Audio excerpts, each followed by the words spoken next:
Hey everybody, it's Erin from The Impatient Gardener, and I have a treat for you today. You're not just going to be seeing me, you're going to be seeing my friend Eric from GardenFork. So Eric and I have teamed up today to bring you a few tips for your garden and your yard for fall. And I'm going to be over on his channel, he's going to be popping in over here, and you're going to be able to check out both videos to get all the tips. So if you're new here or you're coming from Eric's channel, welcome and thank you. If you want to know anything more about me, check out the description box, all the places you can find me. But I garden here in southeastern Wisconsin, zone 5, and we have had a very early fall here.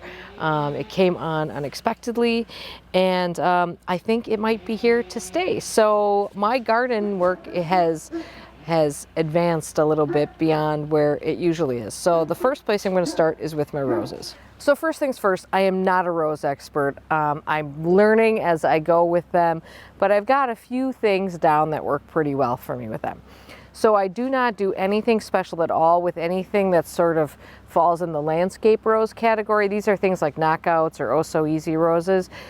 Those are like any other plant in my garden. But I do have 6 David Austin roses growing here in the circle garden, and I do give those some additional protection. So let me show you what I do with those. So first off, I am not a fan of the styrofoam rose cones. There are issues with those, including that they can get too hot in there. In winter, you know, when it starts heating up, you get those warm days. And really all you need to do is protect the crown of your plant. That's really what you're worried about the most.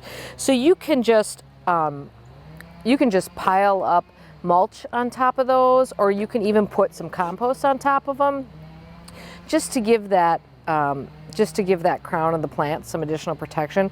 What I've been using the last couple of years are one of these things. This is called a rose collar. I'll put a link to them in the description for you. I just found them on Amazon. And all they are is a plastic ribbed thing. It's got 2 little pins in it to keep it closed that go around the plant. And then what I do is I go in here and I stuff these with as many chopped leaves as I can get in there. So all I'm going to do at this part in fall is get these rose collars on here just so that I can check that off the list. I'm not actually going to fill these until the ground is frozen solid. One of the things you have to be a little careful of is you don't want like mice or some other sort of rodent type creature to find a really nice home in there, and next thing you know they're chewing on your plant this winter while they're all nestled in the nice little bed you made for it. So I wait until the ground is frozen before I do anything, and then I come back and I will stuff this full of chopped leaves. I like those because they make their way around all the stems that are in here, but you could absolutely use compost. You could even use garden soil on there and just pile it up. You could use like a wood mulch, anything like that. The idea is just to keep the crown of the plant a little bit more protected than it would be just the way it's sitting out here with nothing on top of it. I also don't prune my roses back at all in fall. One of the reasons for that is because we have deer here. And you might even be able to tell that the deer have already been nibbling a little bit on the roses this fall. So I don't know come spring what stems will be viable. Some might have frozen out. I don't know what the deer are going to nibble on. So I don't worry about any of that because I might end up pruning out stems that I might end up needing. So I don't do any of that in fall. I do all that in spring. And I just wait until the ground's frozen. These will be set to go, and I just have to stuff them, and that should be a good layer of protection for the roses. Hello. Hi. I have a YouTube channel called GardenFork. My name's Eric. Eclectic DIY, kind of all over the place. But one thing I do is garden, like Erin. My suggestion here, or my fall tip, one of them, consider building raised beds, and don't wait till the spring. Build them now because you have more time now than you will in the spring, right? You and me both. I thought that was kind of a deep thought there. But this one I just put in, pretty simple. I have some videos about this. It is not rocket science. You don't have to like be a master carpenter.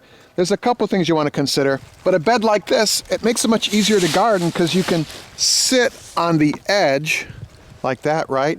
And reach in to the bed. You don't have to be on your hands and knees to pull out beets or something like that.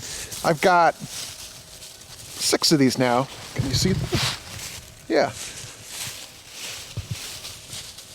And it just makes life easier. The beds warm up sooner. It's easier to water. I'm gonna actually throw wood chips in between here and then mushroom spore, the wine cap mushroom spore. What do you think about that? But there you go, raised beds. And then you're thinking about what to put in them, the soil. Lasagna gardening. I have a video about that as well. Really beautifully simple, and it works. So as I mentioned, we have a lot of deer around here, and I can manage the deer pretty well using a spray-on deer repellent during the majority of the year, so long as I keep up with it. That works really well. And it does help in winter as well. But of course, in order to spray that on in winter, you need to come out, tromp all over in the snow and spray this on. And you better make sure you're keeping your pump sprayer in the house, because otherwise, of course, it's frozen. And I just know I don't get to it as often as I should. So one of the things I do is put a physical barrier around plants that are particularly sensitive to deer damage in winter. One of those is these lovely oak leaf hydrangeas, which the deer actually already nibbled on this fall. It makes me very sad. But it was a good reminder to get out here and put this stuff on. So I don't do anything fancy for this. All I do is take, this is a piece of what they call hardware cloth. I've also used chicken wire, and in order to make it sort of stand up, I just sort of crimp the bottom edge up so that it's got keeps some form to it instead of just being really tippy. So this really couldn't be any easier. I don't do anything more than just work it carefully around the plant. You don't have to seal it closed. The deer probably won't do anything with that. And then what I do is I use these landscape fabric pegs to pin it down to the ground, because it can get knocked over either by deer or by wind or by snow. And then I can kind of use one of those at the front to keep it sealed a little bit. Those will freeze into the ground, and this will be plenty stable all winter, and then hopefully we'll keep the deer off it. Hey, if you enjoyed those tips, give this video a thumbs up and consider subscribing if you haven't already. The good news is there are more yard and gardening tips for fall over on GardenFork. So Eric and I are over there offering even more information. So head on over there and check out that video, because we're keeping the gardening going over there.